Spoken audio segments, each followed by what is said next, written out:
네, 다니엘은 우리들이 생각하기에는 다니엘서 하면은 생각나는 것들이 몇 가지 있으시리라고 생각합니다. 뭐 예를 들어서 어린 다니엘, 그리고 다니엘과 세 친구들, 그리고 세 친구들이 풀무불에 들어간 것들, 그리고 사자굴 속의 다니엘.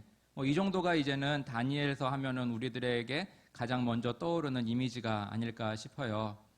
우리 오늘 본문은 다니엘인데요. 또 오늘 대예배 시간에 담임 목사님께서 말씀하셨듯이 이제는 마가복음과 다니엘을 우리 예배 시간에 목사님께서 말씀으로 이렇게 여러분들에게 선포하실 텐데요.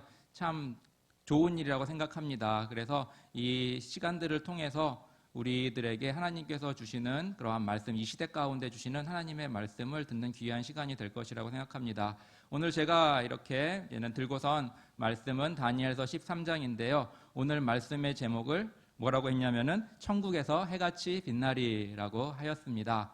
뭐 우리가 천국에서 해같이 빛나리 하면은 가장 먼저 떠오르는 게 찬양일 거예요. 아마 이 설교 끝나고 그 찬양 부를 겁니다. 그러면은 저희들도 그때 같이 찬양 부르시면서 은혜되면 좋겠습니다. 이 다니엘서 10장에서부터 12장까지는 다니엘이 그의 나이 85세 정도 되었던 때에 히데겔 강가, 오늘날로 말하면은 티그리스 강입니다. 거기서 이제는 21일 동안 금식하면서 기도한 후에 받은 환상, 그리고 받은 말씀을 기록한 것이 바로 10장에서 12장까지의 말씀이에요.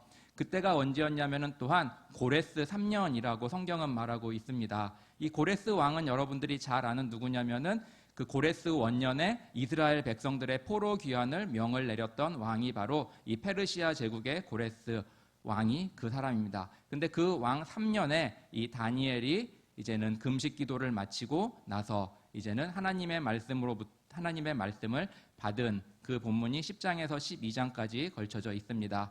오늘 저는 이 본문을 가지고 세 가지를 말씀드리고 싶어요. 첫 번째는 무엇이냐면은 하루하루를 그리스도인으로 살아가야 합니다입니다. 그리고 두 번째는 끝까지 견디는 자는 구원을 얻습니다입니다. 그리고 세 번째는 당신의 그 섬김이 천국에서 빛납니다입니다. 이 세 가지를 하나하나씩 말씀드리려고 합니다. 그러면 첫 번째입니다. 하루하루를 그리스도인으로 살아가야 합니다입니다. 오늘 본문 1절을 한번 우리 같이 읽어보면 좋겠습니다. 1절입니다. 그때 내 민족을 호위하는 대군 미가엘이 일어날 것이요 또 환난이 있으리니 이는 개국 이래로 그때까지 없던 환난일 것이며 그때 내 백성 중 무릇 책에 기록된 모든 자가 구원을 얻을 것이라. 아멘. 본문의 1절은 그때라고 시작을 하고 있습니다. 제가 지난번에도 말씀드렸듯이 다니엘은 구약의 계시록이라고 불리우는 책이라고 말씀드렸습니다. 이것은 이 요한계시록과 약간 비슷한 면들이 있어서 그래요. 요한계시록은 그 모든 내용들이 앞으로 일어날 미래에 관한 내용들만 적어놓은 것이 아니라 그 당시에 있었던 그 상황들을 적으면서 또한 미래까지 이렇게 포괄하고 있는 중의적 표현을 많이 사용하고 있는 것이 계시록입니다. 그래서 계시록을 읽을 때 이것은 먼 미래에만 일어날 일들이야 라고 읽으시면은 굉장히 잘못 이해할 경우가 굉장히 많이 있게 돼요. 하지만 계시록은 무엇이냐면은 그 시대를 살아가고 있는 성도들에게 필요한 말씀을 이 요한 사도가 이렇게 적은 글이 바로 요한계시록임을 기억하면 좋겠습니다. 오늘 다니엘도 마찬가지입니다. 이 다니엘 역시도 이 다니엘이 살아가는 그 시대와 그 시대의 이스라엘 민족, 그리고 또한 동시에 앞으로에 일어날 일들에 대해서 이렇게 이중적인 표현을 가지고 있는 것이 이 다니엘서의 특징이기도 합니다. 그래서 오늘 본문 12장 1절에서 그때라고 시작하는 그 그때는 첫 번째로는 이제는 11장에서 이어지는 그러한 때로서 이스라엘 백성들이 핍박을 받는 그러한 환난의 때를 말하고 있습니다. 그리고 또 두 번째는 더 나아가 앞으로 일어날 후대에 있을 큰 환난을 말하고 있는 것입니다. 바로 그것이 여기서 말하고 있는 그때라는 것입니다. 그러면 여기서 그때, 이 환난의 때라고 할 수 있는 이때에 누가 일어난다고 되어 있지요? 바로 미가엘이 일어난다라고 말씀하고 있습니다. 이 미가엘은 우리 성경에 미가엘이라고 되어 있지만 이것은 외국, 특히 영미권 사람들에게 많이 불리우는 이름이기도 합니다. 이 이름이 무엇이냐? 마이클이에요. 마이클. 많이 들어보셨죠? 이 마이클이 바로 미가엘입니다. 이 미가엘이라는 이 이름의 뜻은 누가 하나님과 같은가라는 의미를 가지고 있습니다. 그래서 이 미가엘은 이 천사장으로서 우리에게 다가오는 이름이긴 하지만 사실 이 이름은 꼭 천사장인 미가엘에게만 국한된 이름은 아니었어요. 우리가 성경에 찾아보면 민수기 13장 13절에 보면은 이 미가엘이라는 이름이 나오는데 사람의 이름입니다. 거긴 이렇게 나와 있어요. 아셀 지파에는 미가엘의 아들 스두리요. 이렇게 나와 있습니다. 즉 모세 시대, 모세 오경이 지어졌던 적혔던 그 시대에도 이 미가엘이라는 그냥 평범한 사람이 존재하고 있었다는 것입니다. 그리고 역대상 6장 40절에도 미가엘이 등장하는데요. 이렇게 나와 있습니다. 시므아는 미가엘의 아들이요, 미가엘은 바아세야의 아들이요. 이렇게 나오고 있어요. 즉 미가엘은 그냥 천사장에게 속한 그러한 이름은 아니었음을 이제 우리가 보게 되는 것이죠. 그래서 대략 살펴보면은 구약에만 무려 10번 정도에 나와서 이 미가엘이라는 이름을 가진 사람들이 등장합니다. 그리고 또한 우리가 생각하는 것 중에 미가엘은 천사장이라고 우리는 이제는 들어왔습니다. 그래서 천사장 하면은 우리는 미가엘이라고 생각을 하게 되는데요. 사실 다니엘서 이제 10장 13절에 보면은 천사장들이라는 말이 나옵니다. 그래서 미가엘은 누구냐면은 하나님의 천사장들 가운데 하나임을 우리에게 말씀해 주고 있어요. 그래서 우리가 천사장 그럼 무조건 미가엘이 아니라 천사장들 중에 하나가 미가엘이다라는 것을 우리가 또한 살펴볼 수 있습니다. 그래서 여기 다니엘서 10장 13절에 보면은 이렇게 말하고 있습니다. 그런데 바사 국군이 21일 동안 나를 막았으므로 내가 거기 바사국 왕들과 함께 머물러 있더니 군장 중 하나 미가엘이 와서 나를 도와주므로. 그래서 여기서는 이제 영어로 말하면은 이제 천사장들 중에 하나인 미가엘이 와서 나를 도왔다라고 말하고 있습니다. 우리 성경에는 없지만 이 외경이라는 것이 있어요. 이 외경은 이제 성경 위에 14권에서 15권의 책을 말하고 있는데요. 그 외경 중에 하나인 에녹서라는 것이 있습니다. 이 에녹서에는 이 천사장들은 7명이 있다라고 말하고 있어요. 그래서 우리가 잘 아는 미가엘, 그다음 가브리엘 이렇게 있고요. 그다음에 나머지 5명은 우리엘, 라파엘, 그다음에 라파엘, 라구엘, 사라카엘, 레미엘 이렇게 있다고 합니다. 처음 들어보신 분도 계시겠어요. 근데 이렇게 외경에서는 아무튼 그것이 정확한 것은 아니지만 그렇게 7 천사장들이 있고 그 중에 이제는 각각의 이렇게 사명이 있고 그 중에 하나가 이제는 그 군대 장관인 미가엘이 있다라고 이렇게 이제는 말하고 있는 것이지요. 우리 본문 1절에 다시 보면은 내 민족을 호위하는 이라는 말씀이 여기서 우리가 볼 수 있습니다. 사실 여기서 이 호위하는 이라는 이 말의 원어의 뜻은 서 있는 이라는 것인데 아까는 너희 민족의 편에 서 있는 그러한 뜻을 가지고 있어요. 그래서 이것은 이 미가엘이 누구냐면은 하나님의 백성들의 편에 서 있는 하나님의 백성들을 위하는 그러한 미가엘 천사장이 나타날 것이다라고 말하고 있습니다. 그래서 여기서 이 내 민족이라는 것은 오늘날로 말하면 교회를 말하고 있습니다. 그래서 환난의 때에 누가 우리 교회의 성도들과 교회와 함께하고 있느냐? 바로 하나님의 천사장인 미가엘이 이 교회와 함께할 것이다 라고 말하고 있습니다. 사실 우리가 여러 환난을 겪고 시험을 당하지만 사실 그 모든 것은 하나님의 주권과 섭리 가운데 있음을 우리는 다 알고 있습니다. 그렇기 때문에 우리는 그 가운데서도 담대할 수 있고 두려워하지 않을 수 있는 거예요. 그리고 또 오늘 우리가 보았듯이 또한 하나님께서는 그의 천사들을 통하여 그러니까 천사장뿐만 아니라 천사장이 있으면 그 천사 휘하의 천사들이 있겠죠. 그것들이 우리 기독교, 우리 하나님의 백성들 그리고 교회를 지키고 그들의 편에서 서 있다라고 우리는 말씀을 통해 볼 수 있는 것입니다. 그러니 이것이 하나님의 자녀들의 은혜요 축복이 아닐 수 없는 것이고 교회를 향한 하나님의 사랑인 것이지요. 여기서 이제는 환난이라는 단어가 나옵니다. 사실 우리는 이 환난을 이제는 여러모로 이렇게 해석을 할 수가 있어요. 그런데 이건 역시도 이제는 중의적 표현이라고 할 수 있습니다. 무엇이냐면은 이것이 온 세계를 아우르는 세계 전쟁일 수도 있고요. 다른 하나는 기독교 교회에 국한된 핍박이라고 볼 수도 있는 것입니다. 그래서 이 환란이라는 것은 중의적 표현으로 이렇게 쓸 수 있는데 제가 생각하기에는 여기서 기독교 교회에 있을 핍박에 좀 더 포커스가 맞춰져 있는 것으로 여겨지고 있어요.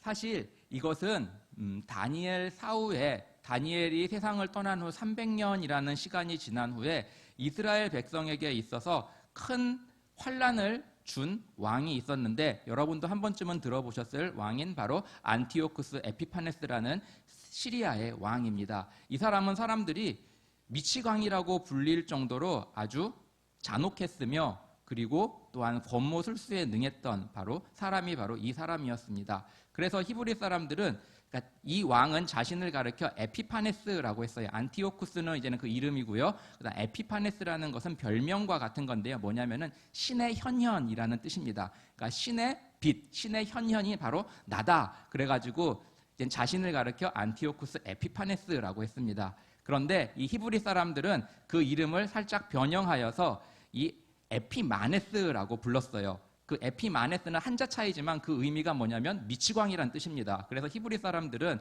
이 사람이 너무나 이 유대 민족을 힘들게 하니까는 그 사람들 내에서는 그냥 에피마네스라고 불렀다고 해요.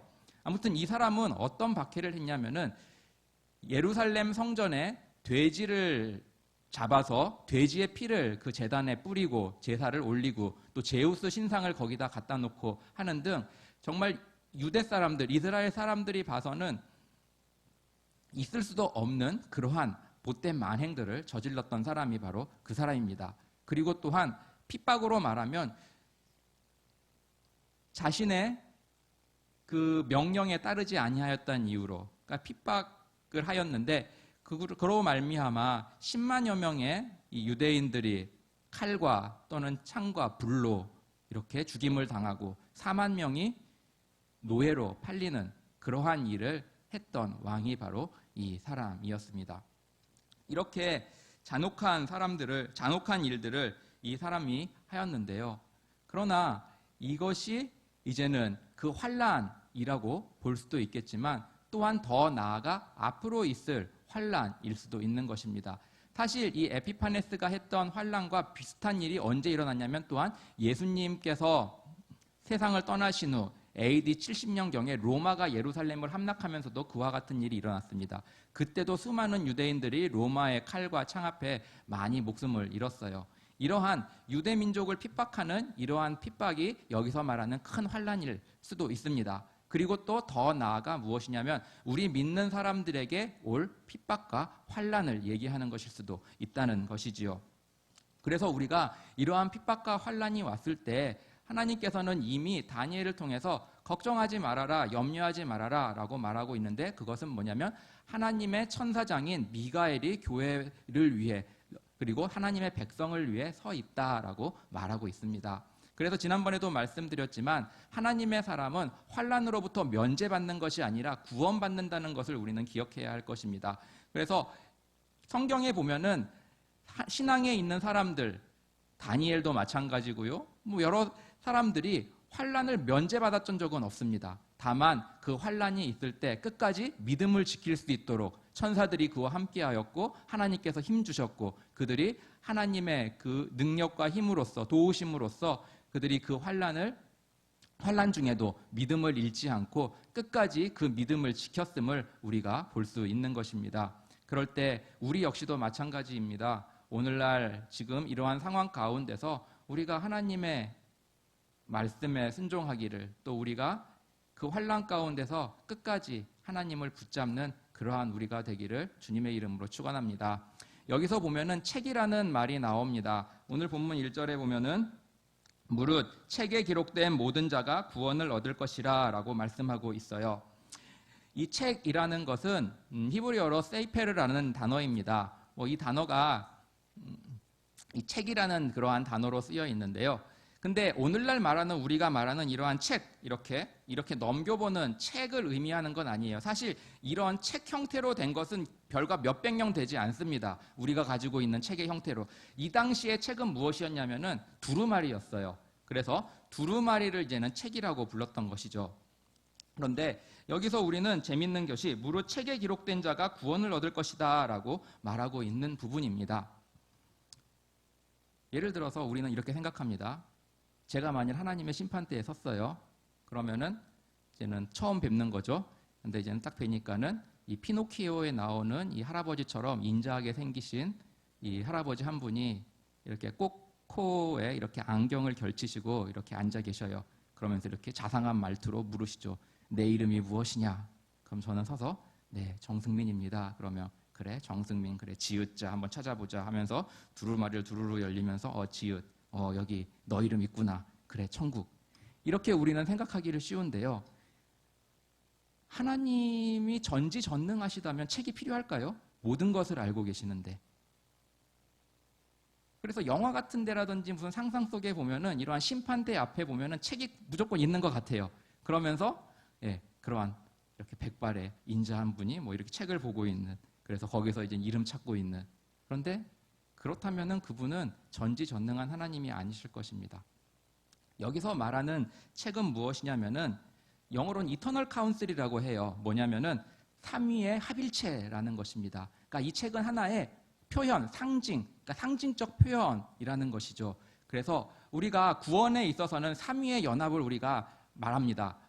성부 하나님이 계획하셨고, 성자 하나님이 구원을 이루셨고, 성령 하나님이 구원을 적용하신다라는 것 우리가 많이 들었을 거예요. 이처럼 이 삼위의 이 합일체가 이 구원에 있어서 이 삼위의 합일체를 이제는 이 다니엘서라든지 아니면 계시록에도 있습니다. 계시록에 보면은 계시록 21장 15절에 보면 누구든지 생명책에 기록되지 못한 자는 불못에 던지우리라. 그러니까 이 책은 뭐냐면 이 구원을 완성하신 이 삼위의 합일체 그 안에 들어있지 않은 이름들은 다 지옥에 멸망할 수밖에 없는 그러한 것을 나타내는 하나의 표현적 상징이라고 우리가 보면 될 것 같아요. 그래서 우리가 혹여나 하나님께서 좀 이렇게 기억력이 없으셔서 책을 한번 떠들여 봐야지 우리의 이름을 찾아가지고 거기에 우리 이름이 있으면은 천국, 없으면 지옥, 이러한 것은 아닐 것이라는 것입니다. 우리가 우리의 이름이 하나님, 구원의 하나님, 구원의 삼위일체 하나님, 즉 성부께서 계획하시고 성자께서 이루시고 성령께서 적용하신 그 구원을 우리가 받았음에 감사하는 우리들이 되었으면 좋겠습니다. 그리고 이것은 하나님의 그 삼위합일체에 있기 때문에 절대로 없어지거나 지워질 수가 없는 것이에요. 그렇기 때문에 우리는 언제 어디서라도 하나님 앞에 섰을 때는 우리는 당당히 하나님의 자녀로서 인정을 받고 영원한 그 하늘나라에 갈 수 있는 특권을 가진 우리며 또 이 세상에 살아가는 동안도 마찬가지입니다. 하나님의 자녀로서 천국의 시민권을 가지고 살아가는 우리임을 기억하며 또한 당당히 살아가는 저와 여러분이 되기를 주님의 이름으로 축원합니다. 두 번째입니다. 끝까지 견디는 자는 구원을 얻습니다. 입니다. 오늘 본문 4절입니다. 4절을 한번 같이 읽어보겠습니다. 다니엘아, 마지막 때까지 이 말을 간수하고 이 글을 봉함하라. 많은 사람이 빨리 왕래하며 지식이 더하리라. 아멘. 오늘 본문 9절에도 비슷한 말씀이 있습니다. 9절 한번 읽어볼까요? 성경책에 있습니다. 그가 가로되 다니엘아 갈지어다. 대저 이 말은 마지막 때까지 간수하고 봉함할 것임이니라. 아멘. 여기서 우리는 봉함이라는 이 단어를 잠시 보려고 합니다. 이 봉함이라는 것은 봉인이라고도 하고 영어 성경에는 SEAL, seal이라고 되어 있습니다. 이 봉함이라는 것은 그 주요한 목적이 무엇이냐면은 이 변경되지 않게, 수정되지 않게 임의로 편집되거나 수정되고 이렇게 자기의 어떤 사람들에 의해서 바뀌어지지 않도록 하기를 목적으로 하는 것이 이 봉인입니다. 그래서 우리가 여기서 봉함하라는 것을 가지고 잘못 이해해서 이것은 아무도 몰라야 돼라는 그러한 뜻이 아니라 이것은 무엇이냐면 이 하나님께로부터 있는 말씀이 정말 그 말씀 그대로 보존되고 끝까지 지켜지고 간수되어서 오고 오는 세대의 많은 하나님의 자녀들이 그 말씀을 듣게 하고 읽게 하고 그것을 이렇게 알게 하라라는 말씀을 여기서 우리에게 말씀하고 있는 것입니다. 이 봉인이라는 이 봉함이라는 이 단어가 구약은 히브리어로 쓰였잖아요. 그런데 이 셉투아진이라는 게 있습니다. LXX 70인경이라고도 하는 건데요. 이건 뭐냐면은 들어보셨죠? 이 히브리 언어로 되어 있는 이 글을 그리스어 헬라어로 바꾼 그 성경이 바로 70인경이에요. 근데 여기서 이 70인경에서 이 봉함이라는 단어를 이제는 번역을 했겠죠. 헬라어 단어로요. 그런데 이 단어가 신약에도 똑같은 데 쓰였는데요. 어디에 쓰였냐면은 이제 신약은 헬라어로 기록됐으니까요. 헬라어 이 그리스어로인데 어디에 쓰였냐면 바로 마태복음 27장 66절에 쓰였습니다. 거기서 뭐라고 되어 있냐면은 저희가 돌을 인봉하고 무덤을 굳게 하니라. 예. 무엇이죠? 바로 예수님의 무덤, 이 돌무덤을 인봉하고 굳게 하였다입니다. 이제는 빌라도에게 일련의 이 종교 지도자들이 찾아옵니다. 그러면서 뭐라고 했냐면은 제자들이 그 시신 돌아가서 예언했던 것처럼 다시 살아났다라고 거짓 소문을 퍼뜨릴 수 있으니까는 그것을 인봉해야 합니다라고 했어요. 그러자 빌라도가 그 말을 수용해가지고 그 돌무덤을 인봉을 합니다. 여기서 인봉은 뭐예요? 아무도 보지 못하게 꽁꽁 숨겨놔라 이 뜻인가요? 아니죠. 그것이 훼손되지 않도록 그리고 없어지지 않도록 아니면은 그것이 제자들에 의해서 이렇게 뭐 훼손되거나 아니면 다른 사람이 훼손되거나 없어지지 않도록 그렇게 하기 위해서 인봉을 한 것입니다. 여기에 바로 있는 이 인봉과 그리고 다니엘서에 말한 이 봉함과 똑같은 단어가 쓰여 있어요. 그러니까 우리는 여기서 볼 수 있는 게 뭐냐면은 아까 말씀드렸듯이 이 하나님의 말씀을 봉함하라라는 것은 하나님의 말씀이 변형됨 없이 오고 오는 세대에 있어서 그대로 전달되어지도록 하라라는 하나님의 명령이었던 것입니다. 예수님께서도 마태복음 5장 18절에 이렇게 말씀하셨습니다. 1.1획도 반드시 없어지지 아니하고 다 이루리라. 하나님의 말씀은 그렇게 1.1획도 변경됨 없이 다 이루어질 것을 우리 주님께서 말씀하셨습니다. 그리고 또한 구약시대의 하박국 선지자와 이사야 선지자도 이러한 말을 했어요. 이사야서 8장 16절 한번 보여주세요. 같이 한번 읽어보겠습니다. 시작. 너는 증거의 말씀을 싸매며 율법을 나의 제자 중에 봉함하라. 아멘. 여기서도 마찬가지입니다. 이사야 선지자는 하나님의 말씀, 율법을 받았습니다. 그래서 이것을 아무도 보지 못하게 꽁꽁 숨겨놓으라, 봉함하라. 그것이 아니죠. 변경되지 않게 그것을 제대로 간수하고 그것을 전달할 수 있도록 하여라 라고 말한 것이죠. 또한 그렇게 말한 것입니다. 그래서 이 하나님의 말씀은 우리가 어떻게 해야 되는지 여기서 우리를 볼 수 있어요. 바로 그 말씀 그대로 있는 그대로 그것을 우리가 소중히 여겨야 되는 것입니다. 보물처럼 간수해야 되고요. 가치가 손상되지 않도록 그렇게 해야 된다는 것입니다. 그래서 마태복음 7장 6절 말씀 한번 같이 읽어보겠습니다. 시작. 거룩한 것을 개에게 주지 말며 너희 진주를 돼지 앞에 던지지 말라. 저희가 그것을 밟고 돌이켜 너희를 찢어 상할까 염려하라. 아멘. 하나님의 말씀, 그 거룩한 말씀, 하나님의 복음, 그 진주와 같은 하나님의 그 소중한 것을 훼손시키지 말라는 거예요. 돼지한테 줘서 개한테 줘서 훼손시키지 말라라는 것을 말씀하고 있습니다. 그렇기 때문에 우리는 이 말씀을 우리 소중히 여기고 그리고 그 말씀 있는 그대로를 이렇게 우리가 받아들이는 그러한 우리가 되어야 합니다.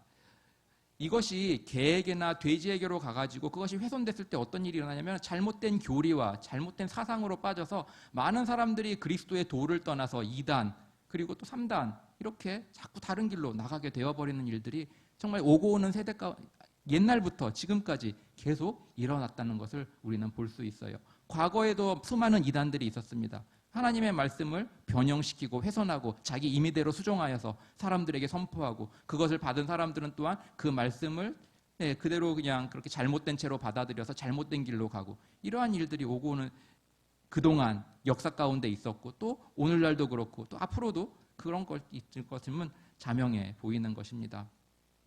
오늘 우리는 하나님의 말씀을 끝까지 그대로 지켜내는 우리가 되면 좋겠습니다. 마태복음 24장 9절로 15절 좀 길지만 우리 예수님께서 우리에게 이 마지막 날 환란의 때에 있어질 일들을 말씀하셨습니다. 이것을 한번 같이 읽어보겠습니다. 시작. 그때 사람들이 너희를 환란에 넘겨주겠으며 너희를 죽이리니 너희가 내 이름을 위하여 모든 민족에게 미움을 받으리라. 그때 많은 사람이 시험에 빠져서 서로 잡아주고 서로 미워하겠으며 거짓 선지자가 많이 일어나 많은 사람을 미혹해 하겠으며 불법이 성함으로 많은 사람의 사랑이 식어지리라. 그러나 끝까지 견디는 자는 구원을 얻으리라. 아멘. 예수님께서도 우리에게 말씀하셨습니다. 끝까지 견디라. 그래야 한다고 우리에게 말씀하셨어요. 그렇게 끝까지 견디는 자에게 구원이 있습니다. 오늘 우리가 읽은 이 다니엘서의 이 저자인 다니엘도 그랬어요. 금령이 떨어졌습니다. 누구든지 왕 이외에 다른 신이나 무엇에게 기도를 하거나 그렇게 하면은 사자굴에 던져진다는 그것을 법으로 정해졌어요. 그리고 다니엘은 그것을 알았어요. 그런데 다니엘서에서는 다니엘의 행동을 이렇게 말하고 있습니다. 전에 하던 대로 예루살렘을 향하여 하루 3번 기도했다라고 말씀하고 있습니다. 이것이 오늘날 우리에게 필요한 말씀이 아닐까 싶어요. 세상이 어떻게 해도, 정부가 어떻게 해도 전에 하던 그대로 우리는 하나님을 예배해야 하며 또한 우리의 주어진 자리에 서 있는 것, 그것이 바로 하나님 보시기에 기쁨이 되고 또 하나님의 칭찬을 우리가 받지 않을까 합니다. 오늘 또 우리 임마누엘 성가대 또 이렇게 많이들 오셨는데요. 자리를 지키신 것, 또 찬양단들 자리를 지키신 것, 이 모든 것들이 정말 다니엘처럼 전에 하던 그대로 그렇게, 또 여기에 예배 자리에 나온 우리 성도님들 전에 하던 그대로 이렇게 예배의 자리에서 하나님을 예배하는 것, 이것이 정말 복된 일이며 우리에게 주어진 이 끝까지 가는 그 믿음 안에서 우리가 마지막까지 우리의 믿음을 잘 지켜내는 우리 모두가 되기를 주님의 이름으로 축원합니다. 오늘 또한 이 본문 4절에 보면은 많은 사람이 빨리 왕래하며 지식이 더하리라 라는 말씀을 우리가 볼 수 있습니다.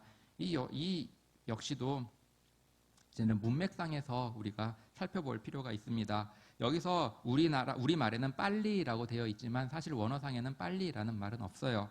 그래서 이것을 이제는 해석을 하기를 어떻게 했냐면은 많은 사람들이 자세히 살펴볼 것이고 지식이 증가하리라 라는 말씀으로 이렇게 해석을 하고 있습니다.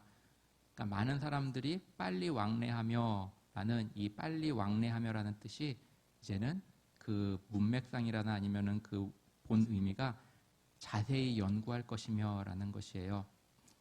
이것이 무엇이냐 하면은 사실 다니엘 시대에 있어서는 구약 성경이 완성된 시대가 아니었습니다. 다니엘에게 있어서는 그 시대에는 물론 모세 오경은 있었겠죠. 그리고 또 몇 가지의 이제는 성경은 있었을 거예요. 그런데 성경이 구약 성경조차도 완전히 완성된 때가 아니었습니다. 그러한 때 하나님께서 예비하신 구원자 예수 그리스도는 이 구약 시대에 살았던 사람들에게 있어서 모호했던 개념이었고 희미했던 개념입니다. 그러한 개념을 가지고 이제는 볼 때 많은 사람들이 자세히 살펴볼 것이다.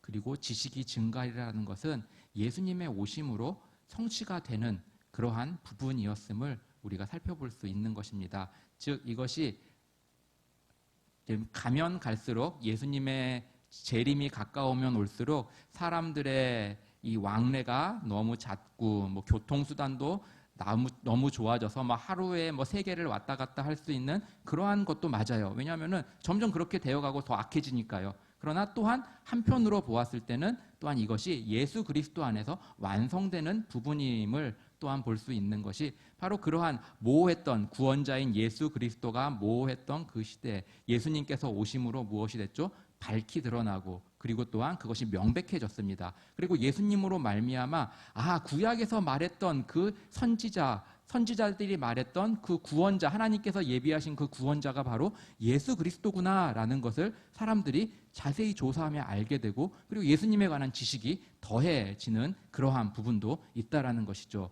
그래서 성경에 보면은 이 바울이 그러했습니다. 바울이 예수님을 만나기 전까지는 그는 구약의 석학이었습니다. 정말 구약에 대한 지식이 탁월했던 사람이었어요. 그런데 그가 예수님을 만나기 전에는 그 구약의 모든 내용들이 기독교인들을 박해하는 데 사용되었습니다. 그래서 수많은 사람들이 바울 때문에 생명을 잃기도 했어요. 그러나 다메섹 도상에서 바울이 예수님을 만남으로 그의 눈이 열려서 어떻게 됐죠? 모든 구약이 예수 그리스도로 관통되는 것을 경험하게 됩니다. 그래서 깨닫게 되지요. 그래서 어떻게 되죠? 즉각 복음의 사도로 변화가 되어버린 것입니다. 이처럼 바울에게 있어서 이 예수 그리스도의 만남은 그에게 있어서 성경을 더 자세하게 연구할 수 있는 그러한 것이 되었고, 그리고 또한 바울로 말미암아 어떻게 됐죠? 구약에 있는 그 성경이 신약에서 더 풍성해지면서 예수 그리스도의 실체가 더 자세히 나타나게 되면서 예수님에 대한 성경의 지식이 더 확장되고 확대되는 것을 우리가 보게 되는 것이지요. 그래서 또한 이 바울 사도행전에 나오는 베레아 교인들도 그랬습니다. 베레아 교인들이 무엇을 했죠? 바로 성경을 자세히 연구하고 살펴서 말씀이 그러한가 하였다라고 말하고 있어요. 그처럼 그러한 것들이 점점 하나님의 지식이 이렇게 예수 그리스도로 말미암아 그 구약에 모호했던 개념들이 정말 이렇게 드러나며 또한 밝혀지는 그러한 모습을 또한 이 다니엘서의 이것이 또 한편으로서는 그것을 예표하는 그러한 모습일 것을 우리가 볼 수 있는 것입니다. 여기서 우리는 마지막 때라는 단어를 4절에서 볼 수 있습니다. 마지막 때까지 이 말을 간수하고 마지막 때라고 되어 있습니다. 이 마지막 때는 우리가 생각하는 마지막 날이라는 개념보다는 때, 어느 시점부터 어느 시점까지의 때임을 우리가 보면 좋겠어요. 사실 우리가 살고 있는 이 시대가 종말의 시대입니다. 많이 들으셨잖아요. 예수님께서 이 땅에 오신 그 시점부터가 종말의 마지막 때라는 것을요. 그러니까 우리가 살고 있는 이 시대는 우리는 마지막 때를 살고 있는 것입니다. 그 시대에 우리가 살고 있는 것이고, 이 때를 살아가는 우리는 어떻게 해야 되죠? 하나님의 말씀을 소중히 하며 그 말씀을 지키고자 하며 그 말씀을 살아내고자 하는 그러한 삶을 끝까지 살아나야 하는 우리가 되어야 할 것입니다. 하박국 선지자와 이사야 선지자는 이 예수 그리스도에 대한 또 하나님의 말씀에 대한 이 풍성함에 대해서 다음과 같이 말하고 있는데, 하박국 2장 14절입니다. 한번 같이 읽어보겠습니다. 시작. 대저 물이 바다를 덮음같이 여호와의 영광을 인정하는 것이 세상에 가득하리라. 아멘. 이사야서 11장 9절 말씀도 있습니다. 함께 읽어보겠습니다. 나의 거룩한 삶 모든 곳에서 해됨도 없고 상함도 없을 것이니 이는 물이 바다를 덮음같이 여호와를 아는 지식이 세상에 충만할 것임이니라. 아멘. 하박국 선지자, 이사야 선지자, 예수님께서 말씀하셨어요. 모든 선지자와 그리고 글들과 이 모든 그 시편이 다 나를 향해 말하고 있다라고 말하고 있습니다. 이 이사야 선지자, 하박국 선지자도 그 예언의 모든 초점이 바로 예수 그리스도에게 되어 있는 것이요. 여호와를 아는 지식이 충만할 것이다. 바로 예수님이 오심으로써 그 구약의 그러한 것들이 명백해지고 또 예수 그리스도로 말미암아 그 복음이 확대되고 그리고 오늘 우리에게 전해져 있습니다. 이러한 오늘을 사는 것 얼마나 감사한지요. 또한 앞으로도 마찬가지일 것입니다. 과거의 신학보다 현재의 신학이 많이 풍성해졌습니다. 그럼 오늘날의 신학보다는 또한 미래의 신학이 더 풍성해질 것은 당연할 것이에요. 그렇게 더 풍성해지면 풍성해질수록 하나님에 대해서 더, 우리 예수 그리스도 더 잘 알아가야 되는 그러한 상황이 되면 좋겠는데, 안타깝게도 이상하게 신학은 커지는데 풍성해지는데 삶은, 참 우리의 삶은, 또 기독교의 이 공동체의 모습은 점점 이 세상의 모습은 기독교와 멀어져 가고 점점 하나님을 경히 여기는 그러한 모습으로 가는 게 안타깝습니다. 그렇지만 우리라도 이 안에서 하나님의 자녀로서 이렇게 주님을 끝까지 섬기고 의지하며 끝까지 견디는 우리가 되기를 주님의 이름으로 축원합니다. 이제 마지막입니다. 당신의 그 섬김이 천국에서 해같이 빛납니다. 입니다. 오늘 본문 3절입니다. 3절 한번 같이 읽어보겠습니다. 지혜 있는 자는 궁창의 빛과 같이 빛날 것이요 많은 사람을 옳은 대로 돌아오게 한 자는 별과 같이 영원토록 비추리라. 아멘.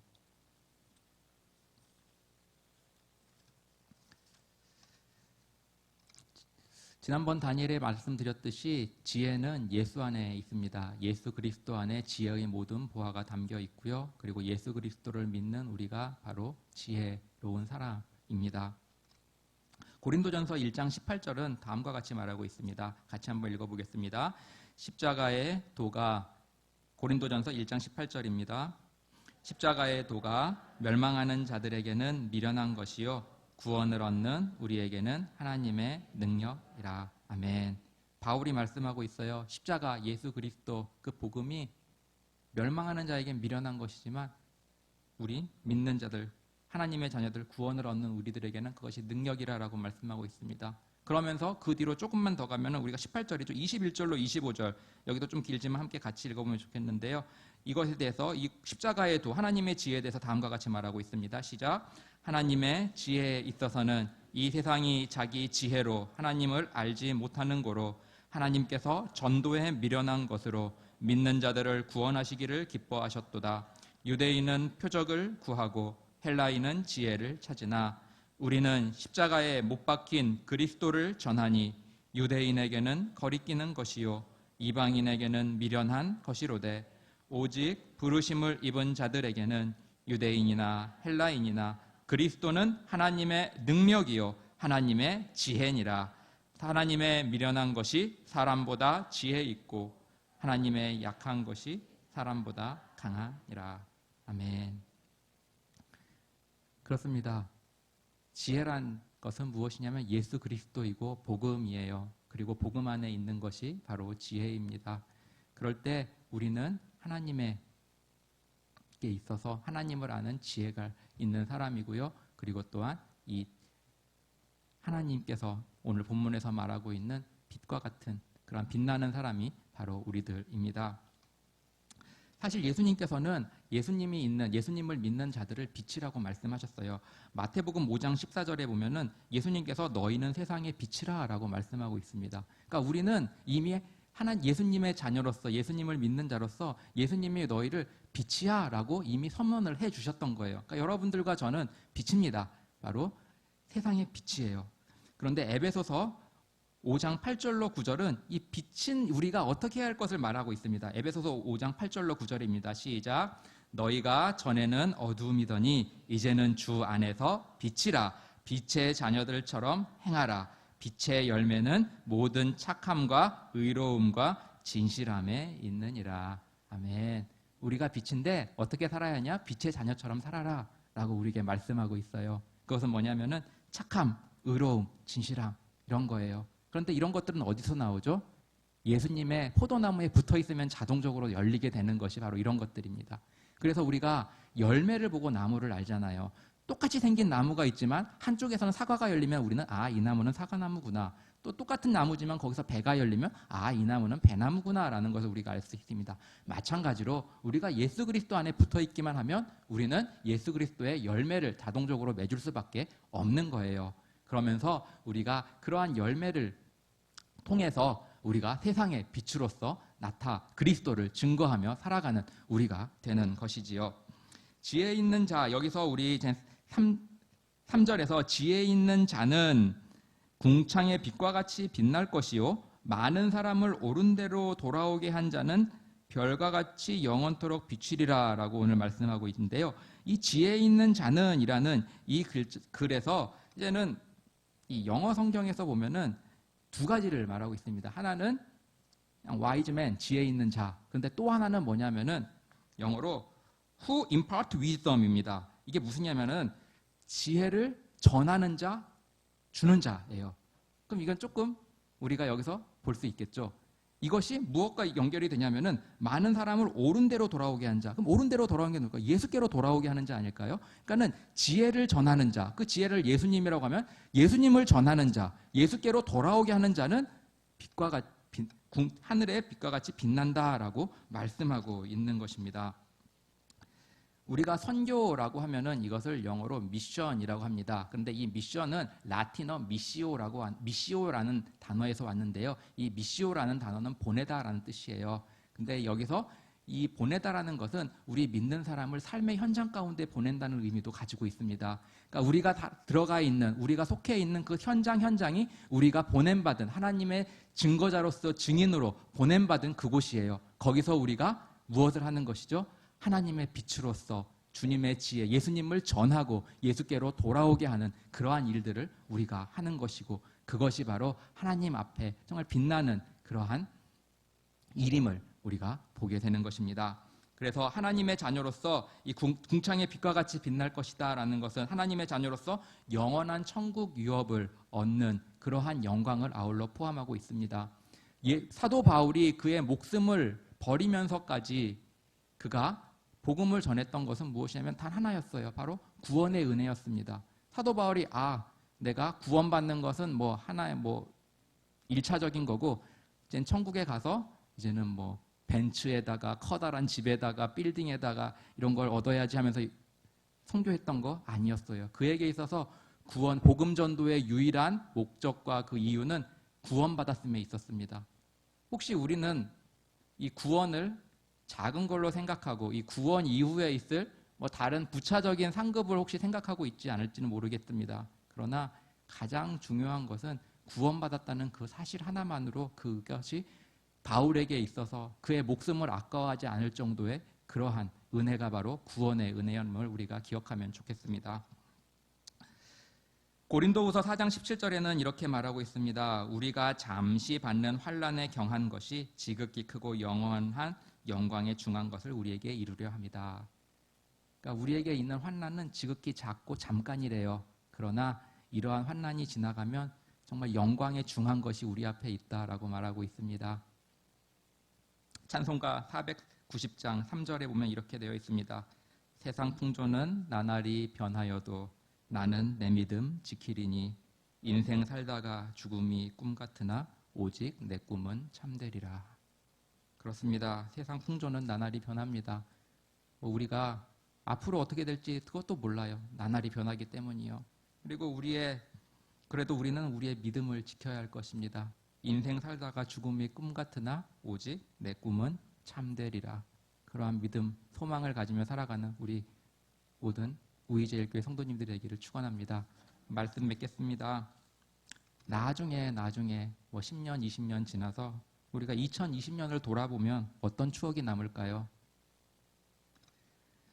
제가 길을 걷다가 어느 카페에 뭐라고 적혀 있냐면은 해피 뉴 이어라는 글귀가 카페의 문 앞에 있었어요.